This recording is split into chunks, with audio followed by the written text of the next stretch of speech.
नमस्कार दोस्तों। धारावी रीडेवलपमेंट परियोजना के बारे में आपने ज़रूर सुना होगा।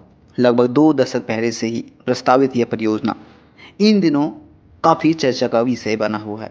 इस पर कई सवाल खड़े हो रहे हैं, कई एलिगेशंस लग रहे हैं। ऐसे में आइए जानते हैं इसको लेकर क्या सवाल है, क्या एलिगेशंस है, और इसके साथ ही हम ये भी समझने की कोशिश करेंगे कि धारावी रीडेवलपमेंट परियोजना क्या है, क्या चुनौतियाँ हैं और इसके क्या फ्यूचर्स हैं।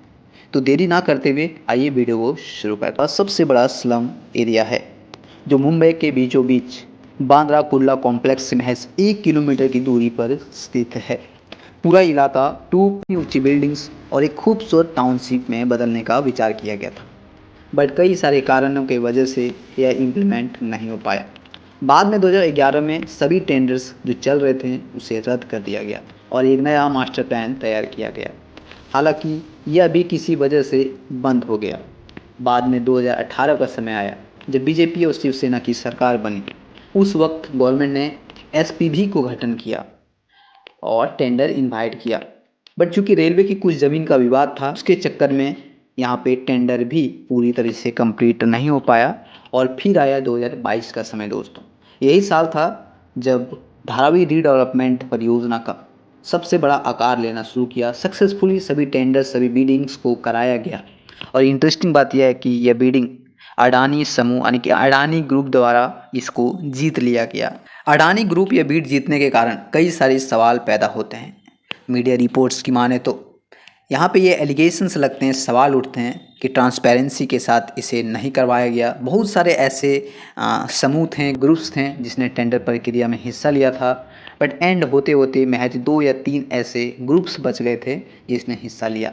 ऐसे में यहाँ पे सवाल पैदा करता है कि आखिर सभी ने अपना टेंडर वापस क्यों लिया। क्या सही तरीके से ट्रांसपेरेंसी के साथ यह बिडिंग कराई गई थी? इस पर कई सारे सवाल उठते हैं। खैर जो भी मामला हो, 5,069 करोड़ की बिडिंग के साथ अडानी ग्रुप ने इस बीड को अपने नाम कर लिया, जिसमें तकरीबन 259 हेक्टेयर यानी कि 640 एकड़ लैंड को इस पूरे धारावी का रीडेवलपमेंट किया जाना है और तकरीबन 68,000 परिवारों को उसको घर मुहैया कराया जाएगा। और इंटरेस्टिंग बात यह है कि जो नॉर्मल फ्लैट्स होगी उससे तकरीबन 17% बड़ी फ्लैट्स होगी, यानी कि 350 स्क्वायर फीट एरिया का फ्लैट्स भी मुहैया कराया जाएगा। प्रोजेक्ट नेक्स्ट 7 ईयर में इम्प्लीमेंट किया जाना है दोस्तों।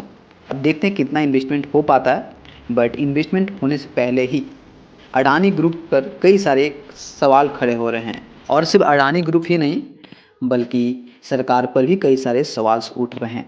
सवाल यह है कि स्लम रिहेबिलिटेशन प्रोजेक्ट के तहत अडानी ग्रुप तकरीबन 1250 एकड़ लैंड मांग रही है। 1250 एकड़ लैंड को डेवलप करेगी, जिसमें से उसको सिर्फ 640 एकड़ लैंड ही मुहैया कराया गया है। और इसी के